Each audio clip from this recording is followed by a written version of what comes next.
Hi friends, ఈ వీడియోలో మనం 6వ తరగతి ఈవీఎస్ లోని జంతువులలో చలనాలు 6వ తరగతి పేజీ నెంబర్ 133 నుంచి 146 వరకు డిఎస్సి టెట్ కోసం పాయింట్ టు పాయింట్ టెక్స్ట్ బుక్స్లో బిట్స్ చూద్దాం ఫ్రెండ్స్. ఈ వీడియో కనుక మీకు నచ్చితే తప్పనిసరిగా లైక్ చేయండి, షేర్ చేయండి, అదేవిధంగా సబ్స్క్రైబ్ చేయండి. చిరుతపులి వేగంగా పరిగెత్తగలిగే జంతువు. ఇది గంటకు 97 కిలోమీటర్ వేగంతో ప్రయాణిస్తుంది. నత్త జంతువులలో నెమ్మదిగా కదిలే జంతువు.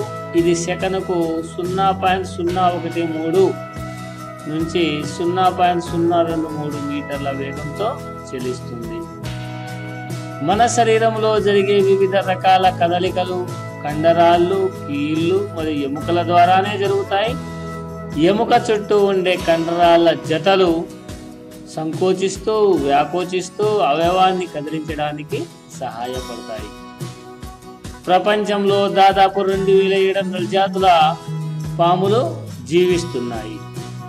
పక్షులలో అతి చిన్న పక్షి హమ్మింగ్ బర్డ్. దీని పొడవు 5.7 సెంటీమీటర్. పక్షులలో కెల్ల మగ ఆస్ట్రిచ్ పక్షి బరువైనది. దీని బరువు 345 పౌండ్లు, 156 కిలోలు. మన శరీరంలో పొడవైన ఎముక ఫీమర్. ఇది తొడలో ఉంటుంది. ఆరోగ్యవంతుడైన మానవుని గుండె జీవిత కాలంలో 2.5 బిలియన్ల సార్లు కొట్టుకుంటుంది. మానవుని గుండె నిమిషానికి 5 నుంచి 30 లీటర్ల రక్తాన్ని పంపు చేస్తుంది. మానవ శరీరంలో నీటిపై తేలగల అవయవం ఊపిరితిత్తులు అని అమెరికాలోని మిన్నెసోటా సైన్స్ మ్యూజియం పేర్కొంది. మన దేశంలో వివిధ శరీర భాగాల్లో ఉన్న రకరకాల ఎముకలన్నీ కలిసి ఒక విధమైన నిర్మాణాన్ని ఏర్పరుస్తాయి. దీనినే అస్థిపంజరం అంటారు. ఇక్కడ చూస్తే దీన్ని కపాలం అంటారు. ఇది భుజాస్థి, దండ ఎముక, పక్కటెముకలు. ఇవి పక్కటెముకలు. ఉరహ పంజరం అంటారు. ఇవి ముంజేతి ఎముకలు. ఇది తుంటి ఎముక. దీన్ని కటి వలయం అంటారు. కటి వలయం. తర్వాత చేతి వేళ్ళ ఎముకలు. ఇవి తొడ ఎముక, మోకాలి ఎముక, పిక్క ఎముకలు, తర్వాత కాలి వేళ్ళ ఎముకలు. ఇవన్నమాట. ఇది తొడ ఎముక. ఈ తొడ ఎముక దీన్ని ఏమంటారంటే లిగమెంట్ అంటారు. ఇది కండరం. ఈ 2 పిక్క ఎముకలు. 2 ఎముకలను కలపడానికి ప్రత్యేకమైన కండరపు తంతువులు ఉంటాయి. వీటిని లిగమెంట్లు అంటారు. ఇక్కడ లిగమెంట్. భుజం నుంచి మెడ వరకు 2 ఎముకలుంటాయి. వాటిని జతృక అంటారు. భుజం నుంచి మెడ వరకు వెనక 2 ఎముకలుంటాయి. దాన్ని రెక్క ఎముక, షోల్డర్ బ్లేడ్ అంటారు. జతృక, రెక్క ఎముకలను కలిపి భుజస్థులు అంటారు. ఛాతీ నుంచి వీపు వరకు ఉండే ఎముకలను పక్కటెముకలు అంటారు. పక్కటెముకలు ఉరహ భాగంలో ఉన్న ముఖ్య అవయవాలను రక్షిస్తుంది. వీపు మధ్య భాగంలో పొడవైన ఎముకల నిర్మాణంను వెన్నెముక్క అంటారు. వెన్నెముక్క చిన్న ఎముకలతో ఏర్పడి ఉంటుంది. వీటిని వెన్నుపూసలు అంటారు.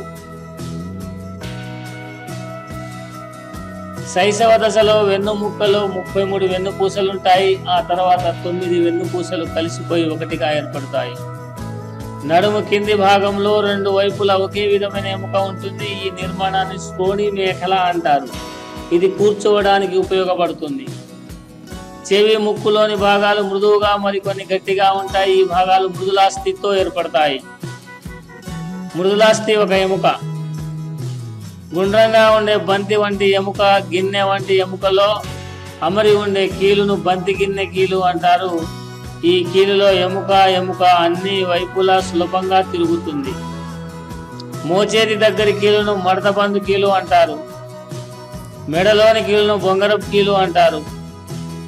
పుర్ర ఎముకల మధ్య ఉన్న కీలును కదలని కీలు అంటారు. పై దవడకు తలకు మధ్య ఉన్న కీలును కదలని కీలు అంటారు.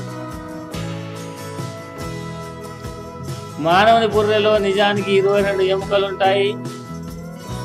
అన్నీ కలిసిపోయి ఒకటిగా కనిపిస్తాయి. దీన్ని క్రేనియం అని కూడా అంటారు.